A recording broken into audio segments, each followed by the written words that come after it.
नमस्कार दोस्तों, आपका शिक्षाविद सीताराम यूट्यूब चैनल में हार्दिक स्वागत है। तो हम है वो लेसन 1 स्टार्ट कर दिया था और उसके तहत हम फसल पद्धति के चरण के बारे में बात कर रहे थे। और इससे पहले जो हमने चरण है वो पढ़ लिए हैं, जिसमें एक चरण था कि मिट्टी को तैयार करना, सेकंड चरण था बुआई करना, अब है वो है खाद एवं उर्वरक मिलाना। खाद एवं उर्वरक मिलाना। तो ये खाद एवं उर्वरक, सबसे पहले हम बात कर लेते हैं खाद। जैसे गोबर की खाद होती है, केचुए की खाद होती है, तो वो तो हो गए खाद के उदाहरण। और उर्वरक क्या होता है? उर्वरक होता है रासायनिक पदार्थ से तात्पर्य है, यानी उर्वरक से मतलब है जो केमिकल होते हैं ना, रासायनिक पदार्थ वो। और उर्वरक है वो फैक्ट्रियों में तैयार होते हैं, खाद है वो खेतों में तैयार की जाती है, और उर्वरक है वो फैक्ट्रियों में तैयार होते हैं। जैसे यूरिया है, यूरिया उर्वरक का ही उदाहरण है। तो उर्वरक है वो रासायनिक पदार्थ है, और खाद है वो हम क्या करते हैं कि खेतों में तैयार करते हैं। और उर्वरक वैसे जो जमीन है उसके लिए भी हानिकारक होते हैं, है ना, भूमि के लिए हानिकारक भी होते हैं अगर अधिकतर इनका उपयोग किया जाता है तो इसलिए उर्वरक का है वो कम से कम उपयोग करना चाहिए। तो देखते हैं कि वे पदार्थ जिन्हें मिट्टी में पोषक स्तर बनाए रखने के लिए मिलाया जाता है, वे पदार्थ जिन्हें मिट्टी में पोषक स्तर बनाए रखने के लिए मिलाया जाता है, वे पदार्थ ही क्या कहलाते हैं? खाद्य उर्वरक कहलाते हैं। पोषक स्तर से मतलब है, जैसे मान लो हम हम खेती करते हैं, तो अगर फसल की पैदावार कम होती है तो हम क्या करते हैं कि वहाँ पे खाद का छिड़काव कर देते हैं। यानी जैसे मतलब बुआई का समय नहीं है हमारे यहाँ चूरू डिस्ट्रिक्ट के अंदर, अधिकतर है वो किस फसल पे निर्भर रहते हैं? खरीफ की फसल पर निर्भर रहते हैं, अर्थात बारिश से होने वाली जो फसल है उस पे निर्भर रहते हैं। तो जब खरीफ की फसल के जो समय नहीं होता है बुआई का, उस समय क्या करते हैं कि खेतों में जाके खाद का छिड़काव कर देते हैं, जिससे जो खाद है वो भूमि की या मिट्टी की जो ऊपरी परत है उसमें अच्छे से मिल जाती है। अर्थात उसमें जो पोषक तत्व की कमी आई थी मिट्टी में, वो पोषक तत्व है उस मिट्टी को उस खाद के द्वारा है वो मिल जाते हैं, जिससे अगर आने वाले समय में हम फसल की बुआई करते हैं तो अच्छी पैदावार है वो होती है। और जैसे फसल है वो बुआई कर दी, बुआई करने के बाद उसके कुछ हल्के-हल्के पौधे हैं वो निकलना शुरू हुए, तो उसके कुछ समय बाद उर्वरक यानी कुछ रासायनिक पदार्थों का अगर छिड़काव कर दिया जाता है, जैसे यूरिया है, उसका छिड़काव कर दिया, तो उससे क्या होगी? फसल उत्पादन में वृद्धि होगी। तो ऐसे पदार्थ ही क्या कहलाते हैं? खाद एवं उर्वरक कहलाते हैं। यानी वे पदार्थ जिन्हें मिट्टी में पोषक स्तर बनाए रखने के लिए मिलाया जाता है, अगर ये मिला दें तो फसल की जो उत्पादन है वो कैसा होता है? अच्छा होता है। तो ऐसे पदार्थ जिनमें जिन्हें मिट्टी के पोषक स्तर को बनाए रखने के लिए मिट्टी में मिलाया जाता है, वे पदार्थ क्या कहलाते हैं? खाद एवं उर्वरक कहलाते हैं। ये इनकी डेफिनेशन है। तो दोस्तों आप इसे है वो ध्यान रखिएगा। आगे है कि बुझो कहता है कि मैंने एक खेत में उगने वाली फसल पौधे को देखा, जबकि आसपास के खेत में पौधे कमजोर थे। कुछ पौधे अन्य पौधों की तुलना में ज्यादा अच्छी तरह से क्यों उगते हैं? आगे है, मिट्टी फसल को खनिज पदार्थ है वो प्रदान करती है। मिट्टी है वो फसल को खनिज पदार्थ है वो प्रदान करती है, जैसे खनिज लवण है इत्यादि का अवशोषण जड़ों के माध्यम से होता है ना, तो वो मिट्टी में ही खनिज लवण मिले होते हैं, और उन्हें पेड़ पौधे हैं वो जड़ों के माध्यम से अवशोषित करते हैं। यह पोषक पौधों की वृद्धि के लिए आवश्यक है। बिल्कुल है, पोषक पदार्थ है, इससे पौधे वो अगर ये खनिज लवण अच्छी मात्रा में मिलते हैं तो पौधे हैं वो अच्छे से वृद्धि करते हैं। कुछ क्षेत्रों में किसान खेत में एक के बाद एक दूसरी फसल उगाता है और खेत कभी भी खाली नहीं छोड़ते हैं। अर्थात कहीं कहीं रबी की फसल भी ली जाती है, खरीफ की फसल भी ली जाती है, और एक जायद की फसल होती है जो इस बार एनसीईआरटी के सिलेबस में नहीं है, आरबीएससी के सिलेबस में। वहाँ ऋतुओं के आधार पे फसल को 3 प्रकार से बाँटा गया था, इसमें 2 बाँटा गया और वो तीसरी थी जायद थी। तो कभी-कभी क्या होता है, पूरे साल भर किसान है वो खेत को खाली नहीं छोड़ेगा, अर्थात तीनों फसलें हैं वो लेगा। कल्पना कीजिए कि पोषकों का क्या होता है? पोषकों का क्या होता है? पोषकों से मतलब है उनके जो अच्छे उत्पादन करने वाले पदार्थ है उनका क्या होता होगा? मिट्टी में कमी तो आती होगी। फसलों के लगातार उगाने से मिट्टी में कुछ पोषकों की कमी हो जाती है। इस क्षति को पूरा करने हेतु किसान खेतों में खाद देते हैं। यह प्रक्रम खाद देना कहलाता है।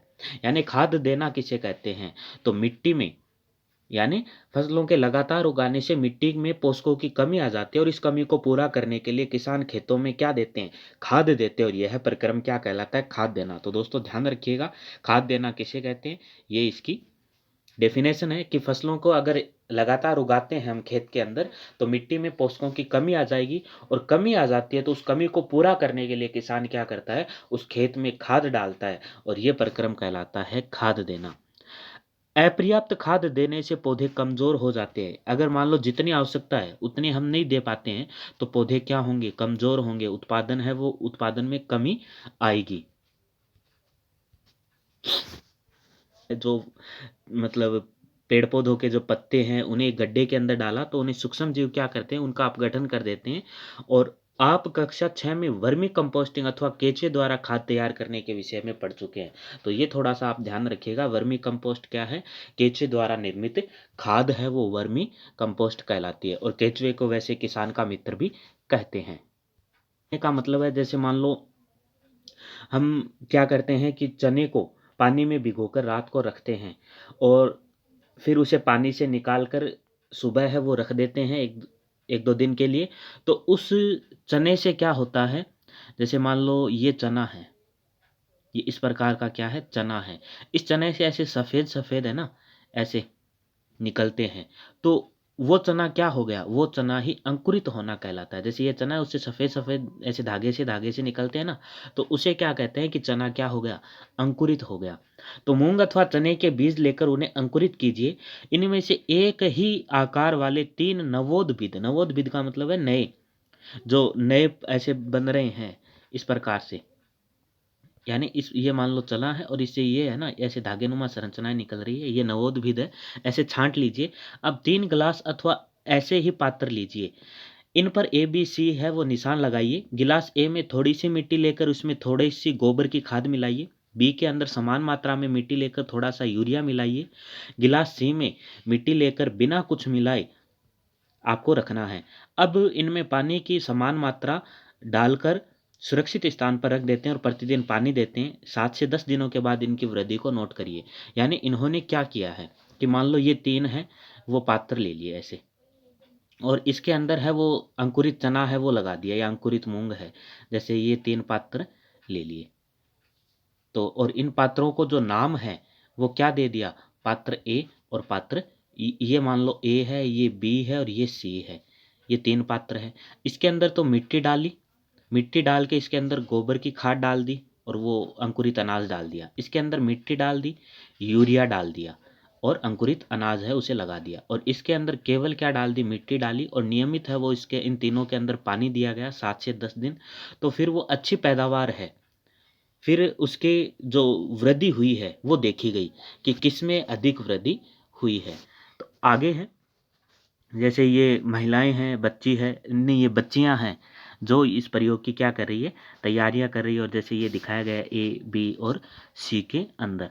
आगे है जो खाद और उर्वरक वाले जो थे, यानी पात्र ए और पात्र बी है। पात्र ए के अंदर खाद थी, पात्र बी के अंदर यूरिया डाला है ना, वो ही क्या है? उर्वरक है। इनमें पौधे के अंदर अच्छी वृद्धि है वो देखी गई। उसके बाद है आगे कि क्या तीनों गिलासों के पौधे में वृद्धि की गति एक समान है? किस गिलास में पौधे की वृद्धि बेहतर है? किस गिलास के पौधे में वृद्धि सबसे अधिक है? उर्वरक रासायनिक पदार्थ है। यानी जैसे मैंने आपको स्टार्टिंग में बताया था कि उर्वरक क्या है? एक केमिकल है जो विशेष पोषकों में से समृद्ध होते हैं। वे खाद से कैसे भिन्न हैं? उर्वरक का उत्पादन फैक्ट्रियों में किया जाता है। सबसे बड़ी बात कि उर्वरक है वो एक रासायनिक पदार्थ है जिसका उत्पादन है वो फैक्ट्रियों में किया जाता है और उर्वरक के ये उदाहरण है। आप ध्यान रखिएगा उर्वरक के उदाहरण कौन-कौन से हैं? Urea, ammonium sulphate, super phosphate, potash, N से मतलब है नाइट्रोजन, पी से मतलब है फास्फोरस और के से मतलब है पोटेशियम। तो ये क्या है? उर्वरक के उदाहरण हैं। उर्वरक के उदाहरण ध्यान रखिएगा। जैसे खाद से होता है गोबर की खाद, वर्मी कंपोस्ट, ये इसके खाद के उदाहरण हो गए। जबकि उर्वरक के उदाहरण हो गए urea, ammonium sulphate, super phosphate, potash, nitrogen, phosphorus और पोटेशियम।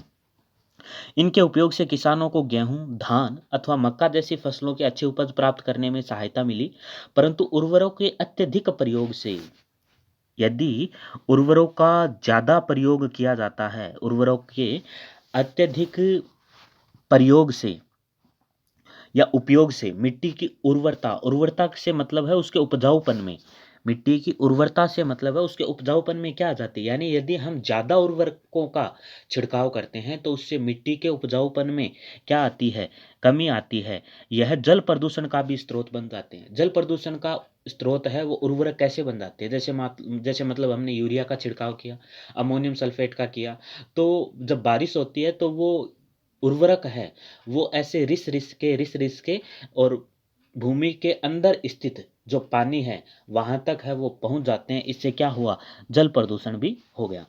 अतः मिट्टी की उर्वरता बनाए रखने के लिए हमें उर्वरकों के स्थान पर जैविक खाद का उपयोग करना चाहिए। यानी मिट्टी के उपजाऊपन को बनाए रखने के लिए हमें उर्वरकों का कम से कम या न के बराबर है उपयोग करना चाहिए। जैविक खाद से मतलब है वर्मी कंपोस्ट, गोबर की खाद इत्यादि का उपयोग करना चाहिए। दो फसलों के बीच में खेत को कुछ समय के लिए बिना कुछ उगाए छोड़ देना चाहिए। यानी ऐसा नहीं कि भाई साल भर ही है वो उस खेत के अंदर हम हैं, वो फसल की पैदावार करते रहे, ऐसा नहीं, उन्हें कुछ समय के लिए छोड़ना भी चाहिए, अर्थात एक फसल है वो हमें छोड़ देनी चाहिए, जिससे मिट्टी में जो पोषक तत्वों की कमी आई है उसकी पूर्ति की जा सके। खाद के उपयोग से मिट्टी के गठन एवं जल अवशोषण क्षमता में भी वृद्धि होती है। यदि खाद का उपयोग करेंगे तो मिट्टी में जल धारण की क्षमता क्या है, बढ़ जाएगी। यदि खाद में मिट्टी में खाद के उपयोग से जो मिट्टी है उसमें जल अवशोषण की क्षमता भी बढ़ जाती है।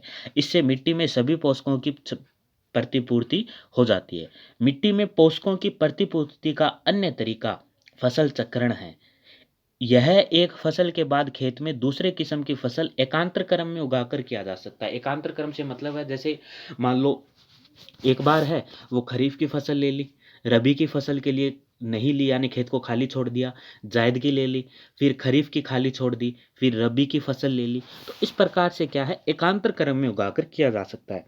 पहले उत्तर भारत यानी इधर अपने उत्तर प्रदेश, राजस्थान, पंजाब इधर की ओर उत्तर भारत में किसान फलीदार चारा एक ऋतु में उगाते थे तथा गेहूं दूसरी ऋतु में। बिल्कुल है, जो फलीदार चारा है जैसे आपके मोठ है, मूंग है, खरीफ की फसल के उदाहरण है, और गेहूं है वो किसकी फसल का उदाहरण है, रबी की फसल का। जैसे मैंने ट्रिक बताई थी ना कि नाई हुट्टर बजते ही जोश में आलू लाया, तो वो रबी की फसल के ट्रिक थी। आगे है, इससे मिट्टी में नाइट्रोजन का पुनः पूर्ण होता रहता है। किसानों को इस पद्धति को अपनाने के लिए प्रोत्साहित किया गया है। पिछली कक्षाओं में आप राइजोबियम बैक्टीरिया के विषय में पढ़ चुके हैं। यह फलीदार यानी लेग्यूमिन्स पौधों की जड़ों में ग्रंथिकाओं में पाए जाते हैं और वायुमंडलीय नाइट्रोजन का स्थिरीकरण का काम करते हैं। तो ये भी है वो एक इम्पोर्टेंट है कि वायुमंडल में नाइट्रोजन स्थिरीकरण का जो काम है वो कौन से जीवाणु करते हैं, राइजोबियम जीवाणु करते हैं। जो फलीदार पौधे होते हैं उनकी जड़ों में ये पाए जाते हैं। राइजोबियम जो जीवाणु है वो फलीदार या लेग्यूमिन्स पौधों की जड़ों में पाए जाते हैं, जो नाइट्रोजन स्थिरीकरण का क्या करते हैं, काम करते हैं। तो ये इंपॉर्टेंट है, थोड़ा ध्यान रखिएगा। एक मानव निर्मित है, अर्थात इन्हें इंसान है वो फैक्ट्रियों में तैयार करता है। और खाद एक प्राकृतिक पदार्थ है, बिल्कुल गोबर है गड्ढे में डाल दिया जाता है, पौधे के अवशिष्ट डाल दिए जाते हैं, सूक्ष्म जीव है उनको अपघटन करके खाद का निर्माण करते हैं। तो उर्वरक मानव निर्मित लवण है, जबकि खाद है वो प्राकृतिक पदार्थ है जो गोबर एवं पौधों के अवशेष के विघटन से प्राप्त होता है। उर्वरक का है वो कैसे कहाँ से प्राप्त होते हैं, फैक्ट्रियों में बनाए जाते हैं, जबकि खाद है वो खेतों में बनाई जाती है। उर्वरक से मिट्टी को ह्यूमस प्राप्त नहीं होता है। ह्यूमस से मतलब है जैसे मैंने आपको बताया था कि यदि मिट्टी एक मुट्ठी है वो मिट्टी लेकर एक पानी से भरे गिलास के अंदर डालते हैं, तो उस पानी से भरे गिलास के ऊपर मिट्टी डालने के कारण जो ऐसे हल्के फुल्के घास फूस वगैरह आ गए, वो पदार्थ ही क्या कहलाए, ह्यूमस कहलाए। और उर्वरक से मिट्टी में ह्यूमस प्राप्त नहीं होता है, जबकि खाद से है वो मिट्टी को ह्यूमस है वो प्रचुर मात्रा में प्राप्त होता है। और जिस मिट्टी में ह्यूमस अधिक होता है उस मिट्टी से उत्पादन अच्छा होता है फसल का। आगे है उर्वरक में पादप पोषक जैसे कि, यानी जो उदाहरण कौन कौन से उर्वरक के, एनपीके नाइट्रोजन, फास्फोरस, पोटेशियम प्रचुर होते हैं उर्वरक में, और खाद में पादप पोषक तुलनात्मक रूप से कम होते हैं। तो ये उर्वरक और खाद का अंतर है, वेरी वेरी इंपॉर्टेंट है, ध्यान रखिएगा, एग्जाम में है वो इसे पूछ लिया जाता है। आगे है सारणी 1.1 में खाद उर्वरक एवं खाद के बीच अंतर है वो अपने को बताए गए हैं। खाद के लाभ, अब ये भी इम्पोर्टेंट है कि खाद के क्या-क्या लाभ हैं, यानी ये लाभ बहुत इम्पोर्टेंट है। तो जैविक खाद उर्वरक की अपेक्षा अधिक अच्छी है। अब इन दोनों में अगर तुलना करें कि मिट्टी के लिए कौन से लाभदायक है, तो खाद है वो ज़्यादा है। आप इन दिनों है वो न्यूज़ में पढ़ते होंगे कि जैविक खाद का उपयोग किया जाता है, इसे जैविक जिला घोषित कर दिया गया है, इसे जैविक राज्य घोषित कर दिया गया है। जैसे राजस्थान में बात करें तो जैविक जिला डूंगरपुर है। इस प्रकार से जैविक जिले से तात्पर्य है अर्थात वहाँ उर्वरकों का बिल्कुल भी प्रयोग नहीं किया जाता है। खाद का प्रयोग करके ही वहाँ पे फसल की अच्छी पैदावार ली जाती है। तो खाद के लाभ हैं। इसका मुख्य कारण क्या है कि अगर खाद देते हैं ना, तो मिट्टी में जल धारण की क्षमता बढ़ जाती है। अगर खाद डालेंगे तो मिट्टी में जल धारण की क्षमता अर्थात मिट्टी है वो जल ज़्यादा धारण कर सकेगी। आगे है कि इससे मिट्टी भुरभुरी और सरंध्र हो जाती है, जिसके कारण गैस विनिमय सरलता से होता है।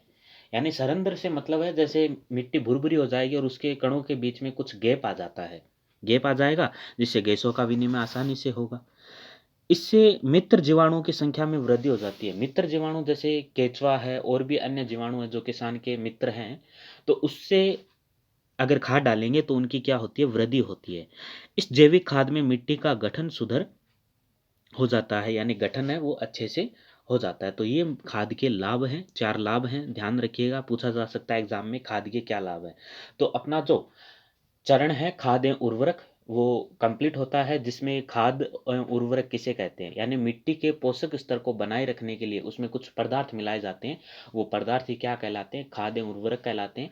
उर्वरक है वो फैक्ट्रियों में तैयार किए जाते हैं, जबकि खाद है वो खेतों में तैयार की जाती है। तो खाद एवं उर्वरक में अंतर भी इम्पोर्टेंट है, खाद एवं उर्वरक की परिभाषा भी इम्पोर्टेंट है और खाद के लाभ हैं ये भी इम्पोर्टेंट है। तो मुझे पूरी उम्मीद है आपको है वो अच्छे से समझ में आया होगा।